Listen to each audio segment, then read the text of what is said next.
Hey everyone, Nick Dearbertis here teaching you financial modeling. And today we're going to be talking about grouping logic together with Python functions. This is part of our lecture segment on going beyond an initial Python script and this process of learning the Python basics so that we can build out complex financial models using Python. So we talked a little bit before about how functions are going to become the logical structure to build out our model.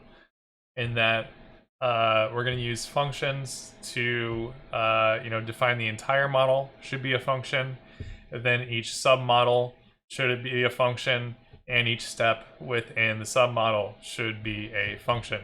And this could continue going to additional levels of nesting as necessary, whatever is appropriate for the problem that you're working on. So each layer of the model is going to be a function, and those functions are going to call the lower level functions to ultimately build up the entire model. And going to this kind of structure means that things are a lot more contained. It's a lot easier to just work on one part of the model and not worry about affecting other parts. And it means that you're going to be able to reuse more of your code, and it's going to be easier to read your code, and there's lots of other advantages here in structuring the model in this way. But in order to add that kind of structure, we're going to have to learn how to work with functions in Python, how to define them, how to use them, and let's go ahead and dig into that. So a function is basically just a logical construct where it's just a group of statements of code that describe some logic, and that logic may have inputs, it may have outputs, and we give that function a name so that we can call it by that name. So it can take what was maybe thinking about our dynamic salary retirement model, this part where we have to calculate the promotion factor year over year. There's a few things going into that, figuring out is this a promotion year, how many promotions have occurred up until this point, etc. All that can just basically get wrapped under one function. Like calculate promotion factor could be the name of that function. And then, as someone using that function, or, as you're building your model, then you just call this create promotion factor, and that's going to make the factor for you, running all of that, individual lines of code that actually carry that out. So then we've reduced, calling all these individual lines of code to a single line of code of calling this function, and we've also given it a nice indicative name which describes exactly what it's doing in the context of our model rather than just having individual lines of code. So it can definitely help a lot with the readability and structure of your model. And going even further than that, you can also add documentation to your functions. It's called a doc string, and that is just a string that goes along with your function, which describes what it does, and that is just another way to make your model even more readable, because there's a lot of explanation of how things are working, all the various steps. And then I've said before, everything is an object in Python. Functions are objects as well, and so that is probably not going to be too important for you as far as this class. But just know that they are treated like any other object, and so you could, do things like you could have a list of functions. You can pass functions as arguments into other functions. There's tons you can do here. Python is very flexible by treating everything as an object. So here's an example function here. And you'll notice that there's a couple parts going on inside this function. So one thing that you may notice initially is kind of this familiar structure that we had with the for loop. We had it with the if statement and the else and the elif, that we have some kind of statement, and then we have a colon, and then we have indentation, and then we have logic that goes under that. So again, this is, the common way that logical blocks are defined in Python. You have a colon and then you have an indent. And so it's the same here for defining a function. So defining a function, that's going to start with a def, just like a for loop starts with a for, an if statement starts with an if. Defining a function starts with a def. So that's the first thing we'll see here for defining the function. And then after that, it's the name of the function, whatever we want to call it. It can be anything that describes what the function is doing, but it cannot have spaces in it. We use underscores instead of spaces, and typically people will make these lowercase as well. So lowercase and underscores where you would normally have spaces. So that's the name of the function, and then we've got to have a parenthesis, and then after the parenthesis, the open parenthesis, then we define the arguments of the function. So these are the inputs. This is what we're going to be able to pass into the function. We're defining that here. And so I said before, it can have inputs, it can have outputs.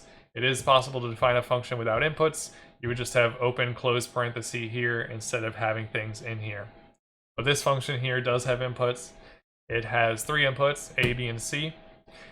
And we'll notice A and B are there just by themselves, and then we have C equals 10. And we'll talk about what this equals 10 means here in a moment. But for now, we've got 3 arguments, 3 inputs to this function. They're each going to be separated by commas, and you're giving the name of each input here.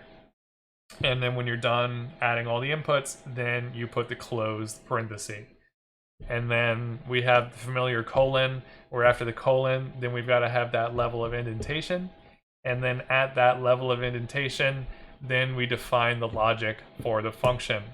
So this can be absolutely anything that happens within the function. It can be running whatever lines of code you want.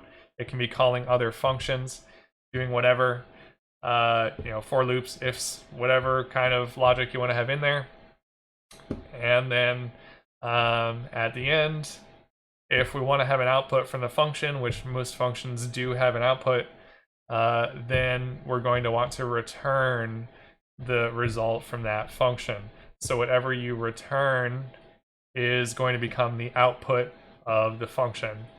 So what this function is actually doing is it's adding together the 3 inputs and then returning that as the output. So really it's like a sum function. It's just summing up these 3 inputs that we can give to it. And then it takes that sum and it's going to return that. It's going to make that the output of the function.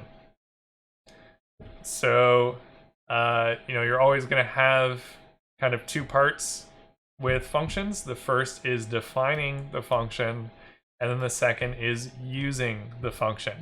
So defining the function, nothing actually happens, like no computation is actually done after you've defined the function.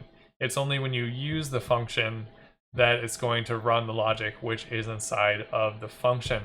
So you define it one time, and then you can use it as many times as you want. So we could keep calling myfunc again and again with all sorts of different inputs and get all sorts of different outputs, as long as we defined it one time at the beginning. And you have to define it before you can use it. Otherwise, Python is not going to know what you're talking about when you say myfunc. You have to first define myfunc so that it knows what you're talking about. And when we call a function, then it's the name of the function, the same name that you defined, and then it's an open parenthesis, and then we're going to pass the arguments to the function, the inputs to the function, and then we're going to close parenthesis, and that's how you call the function. And each of those inputs is going to be separated by a comma. And you'll notice that we put in 5 and 6 here, and we get 21 as a result. So how do we get to 21 when we're just putting 5 and 6 in here, it's supposed to be adding up the numbers. Well, that brings in this last part here where we had defined c equals 10 in this last part of the function. So that's what's called a default argument for this input c. So c is going to default to 10 whenever c is not passed. So this is saying that 5 becomes a, 6 becomes b, and then c is going to take its default value of 10 because we didn't pass anything else here. And so that's why we get 5 plus 6 plus 10 is equal to 21. So whatever you're passing as your inputs to the function, then that's going to basically come inside the function that you defined. And those values that you passed are going to take on the names of the inputs that you've defined here. So this 5 becomes A, this 6 becomes B, and C takes its default of 10 going into the function. But an important thing about functions is that those names, those variables, are scoped to the function itself. And so if you run myfunc56, and then after that you say, what is A? You try to print out A, it's going to give you a, name error, A is not defined. And that's because A is only defined within this function. As soon as you leave the function, it's no longer defined. And so basically you call this, and then you've already defined myfunc, and so it knows, Python knows now that myfunc basically means execute this thing. And so it's going to go inside this thing, and then as long as it's inside this, A, B, and C have meaning, they're defined. But as soon as it returns and it leaves this function and we come back out to here and get 21, then these A, B, and C are no longer defined. It has unset those variables. So that is definitely a gotcha for people just getting started to use functions. They may try and use the variables which are inside of functions, whereas those stay within the function. But as you get more comfortable with the stuff, it's definitely a feature of functions, because what that allows you to do is use much more general naming for things. You still want to use names which are indicative of what the input actually means, but it saves you from having to keep coming up with different names more and more, because that name is just going to last for the function and then it's not going to be used anymore, and that frees you up to again use that same name in a different function without either of them conflicting with each other. So that's the basic idea with functions. Let's go ahead and look at some examples in the Jupyter Notebook. So again, a function is just taking a logical process and wrapping it up into a unit. We've talked about how we want to structure our model and basically layers of functions. But let's just say, not even thinking about the full structure of the model, you're just writing out some code, and then you find yourself taking the same code and then copy pasting it and changing a little thing and then copy pasting it and then changing a little thing. That should definitely be an indication to you that you should be using a function for this. The function is going to save you from just copy pasting that code. Having basically really repetitive code, functions can avoid that. And that's definitely really useful to have, because it really helps with the maintenance of your code over time. If you copy paste a whole bunch of code and then you've got the same basic code copy pasted 100 times, and then you realize you need to change one little thing about that code, you've now got to go and change it in 100 places, right? Whereas if you wrote one function that does that logic, and then you called that function 100 times in a loop or something like that, so it's really just a few lines of code, you just change that one function and it makes that change carry through to all the usages of the function, all those 100 usages. And so now it becomes way easier to make changes to the code, because it's going to flow through to all the different parts of your model. So this will definitely become more concrete if we look at an example of this. So here we've got an example of we've got some prices for 3 different stocks in 3 different lists, and we want to get some summary statistics on those prices. And so we want to figure out what was the last price, what was the average price, what was the max and the minimum price out of the prices that were given. So you might okay, I have prices Apple, I go and write out this code that the average is the sum over the length. We take the max, we take the min to get those, and we take the last one in the list to get the last price, and then we print that all out in a string, right?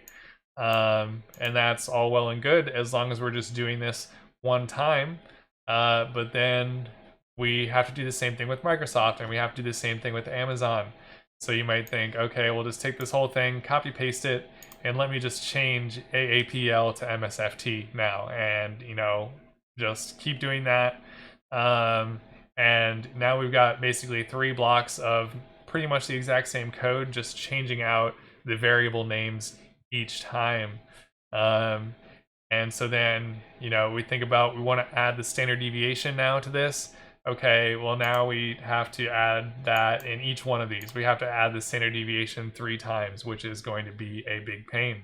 Also, this is just really repetitive to look at, and it can be easy just to make a mistake in just one of these, and then you could easily miss over that because it's just in one of them and not in all of them. So there's a lot of drawbacks to having this kind of approach.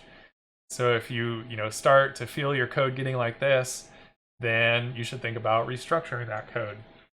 And so we can restructure that using functions. So now here instead we have a function, price summary statistics, that is going to do all this for us. And so we're going to define the function price summary statistics. That's the name of the function. And it's going to take prices, and it's going to take the ticker symbol. And then here next you can see this is that documentation, that doc string that I was mentioning, which describes what the function does. So for doc string, you triple quotes, and then you put the description of the function, and then you do another triple quotes. And you can have this split on as many lines as you want. That's fine. By doing the triple quoted string, that makes it a multi-line string, so that you can have this kind of format. Here we're describing the function to say it takes the prices and the ticker, and then it prints the summary statistics. So already, this code is starting to get a lot clearer because, we know that this is doing price summary statistics. We have a description of what it's doing, and this code is definitely less repetitive than what we were looking at before. There's just less code going on here to understand. So then we have basically the same code as one of these blocks from before, but it's even become a little bit shorter because we didn't have to do prices Apple, prices Microsoft. We could use a more general prices name. Again, this is the advantage of that scoping the names, that this prices is only going to be defined within the function. And so when we run this for Apple versus running it for Microsoft versus running it for Amazon, this prices variable is not going to conflict. It's just going to, when we run it for Apple, it's going to, be the prices Apple, which is taking its place. When we run it for Microsoft, it's going to be prices Microsoft taking its place. But we can just write prices here, and it becomes a more general name, and that makes this thing easier to read. So then we've got all the same basic logic here, just shorter names. It's a little bit easier to read, and definitely a lot easier to read with the name of the function as well as the description of what it does. And then we want to use this function to get the summary statistics on each of these stocks. So that's where I'll go ahead and let's just say we didn't have that at first. You'll see I run that and it does nothing, right? We get no output here. And that's because all we've done is define the function. We haven't actually called the function to use it. So that's this other part here. is then actually using the function, actually calling the function. And so that's where we put the name of the function, the same name that we defined, and then we put a parenthesis, and then we pass whatever arguments, and then a close parenthesis, and that's how you call the function. And so here we're first passing price is Apple, and the ticker symbol AAPL, and so that's going to come into this function. So let me remove these at first. We're just looking at the Apple part.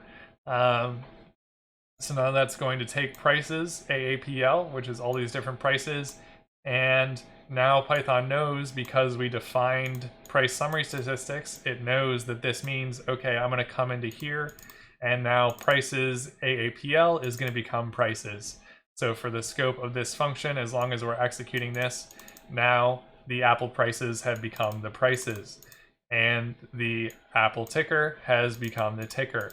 And so that's why we see all these Apple specific stuff here, even though we're using a general code.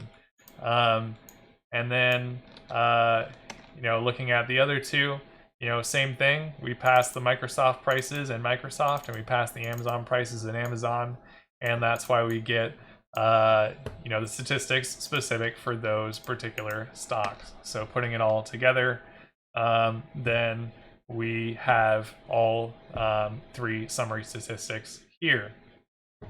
And if you're worried about the repetition of typing this 3 times, you can go a little bit further with this. You could create an all prices, which actually has the Apple prices, and then the Microsoft prices, and then the Amazon prices, and then you can create the tickers list, which has AAPL, it has MSFT, it has AMZN, and then instead of this we could do for price list ticker symbol in we'll learn more about this zip later that lets you loop through 2 lists at once. You could do that, and you could then indent this, and we could put this price list here, and we could put this ticker symbol here, and then we would get the same output from that. So then that becomes even a little bit more general. You can continue to add more price lists and tickers in here, and it's just going to continue to add the output on there. So definitely that second pattern was a little bit more advanced, but you'll be more comfortable with these things as we progress throughout the course. So that's kind of the motivating example on why we might want to use functions. Now let's go to digging a little bit more into detail of how we actually use them. So again, first define the function, then use the function. So here we're just defining, nothing happens as far as any kind of output or code getting executed. It's just defined. Now Python knows that Atom will take 2 inputs and add them together, and then return that as the output. So then we add them of 2 and 5, and that will give us 7. So that makes sense. It added those 2 numbers together. And the return is important here to get that output outside of the function. If we had it as just, Atom is A plus B, then we run this, you'll now see that we have no result coming out of the function, right? Because we didn't return it. So it's not able to come outside of the function. We need to return it to actually get it as output for the function.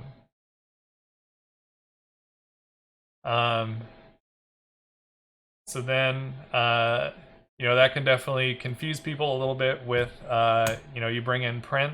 So, when you print something, it's going to show it, but that doesn't mean that that value is actually coming outside of the function. The variable is going to stay scoped to the function. If you don't return it, then that value is going to be gone, even though you already printed it. So here is just a function that always returns 5. But whatever you pass to it, it's going to add 10 to it, and then it's going to print that. But then it's ultimately going to return 5. So you run this, and you see my value is 110, but then you see 5. So the result that actually came out of that is 5, because we returned 5. And then you'll notice now if we try to look at my value, even though it was already printed out here and it worked fine, now we get name error, my value is not defined. And that's because my value is only defined within this function. It's scoped to this function. And so within return 5, anywhere inside this logic, we can use my value and it will work just fine. But then as soon as we come outside the function, we can no longer use my value or any other variables which are defined as part of that function or the inputs to that function. They're just temporary variables which last only for the function body. Then we can add a description of what our function does, and that's called a docstring. So when you type out your function and it takes some values, then you get to here. If you start typing, you'll see once I type the third quotation mark, it actually auto-completes the rest of that. It knows I'm trying to do a triple quoted string, and then I just hit enter a couple times, and then I can go ahead and type my description. So that's what we've done here. Is describe this function. It always returns 5, but it will also print my value plus the past, 10 plus the past value. So that now is a description of what it does. So that serves a couple purposes. One is that you just see the function in there as you're just reading through the code as someone who's trying to understand the model. And you have a description. You can, see in plain text what that's actually supposed to be doing without having to understand the code at a great level of detail.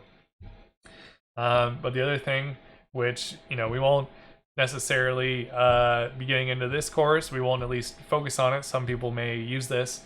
But in Python, you can define things, separately. You can have a separate Python file where you define some functions, and then you import to bring those functions into this namespace where you can use them. And so where you're defining the function, where this docstring is in the code, might be somewhere totally different than where you're actually working right now. But that docstring actually does stay attached to the function so that we can look it up. So if we do the Jupyter shortcut of the question mark after the name of the function, you can see it actually shows that same docstring that we defined over here. And that's going to hold true even if this is defined in some totally different spot. And so it's useful that will stay with the function. And that will also come up if you do the parentheses and then Shift Tab. You'll also see the description of what that does.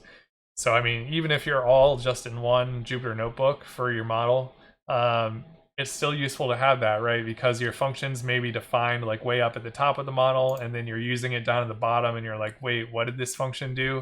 Well, just Shift Tab, and then you've got your own description of what that function does, and the arguments, the inputs that it takes, what it's supposed to output. And so that can be really useful for keeping yourself organized and not having to go, wait, what does that do? Let me scroll up and read that code again. I have a description of what it does, so I don't need to do that. And then coming to default arguments in functions, default inputs. So that's when you put equals something after the input in the definition of the function.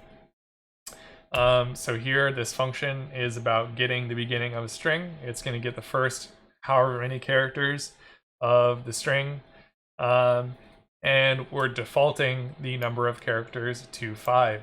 So, whatever we pass here as the string, it's going to be looking for the beginning of that string. And then by default, it's going to grab 5 characters, so my space st, and that's why we get that as a result. but we don't have to leave it at that default argument. We can pass a different value for that. Here we want to get 6 characters, and so now it's going to add 1 additional character onto that. So default arguments, default inputs are really useful to make your function easier to use. If it's something where you can think of a reasonable default, then it's useful to put one so that you don't necessarily have to add it when you call the function, but you still retain the full flexibility in that you can pass whatever you want for that argument. So it's nice, you know, for example, when you create the function which just runs your entire model, that it's going to already have as default all the just like baseline values of all your inputs, and then you can just pass the inputs that you want to change and not have to pass every input every single time. So that you know, covers the basics of functions and Pythons and how we can use them to group logic into units and then reuse those units in a larger structure. And then next time we're going to come back to discuss Python basic data types and, you know, kind of what data types are out there and how we can work with them. So thanks for listening, and see you next time.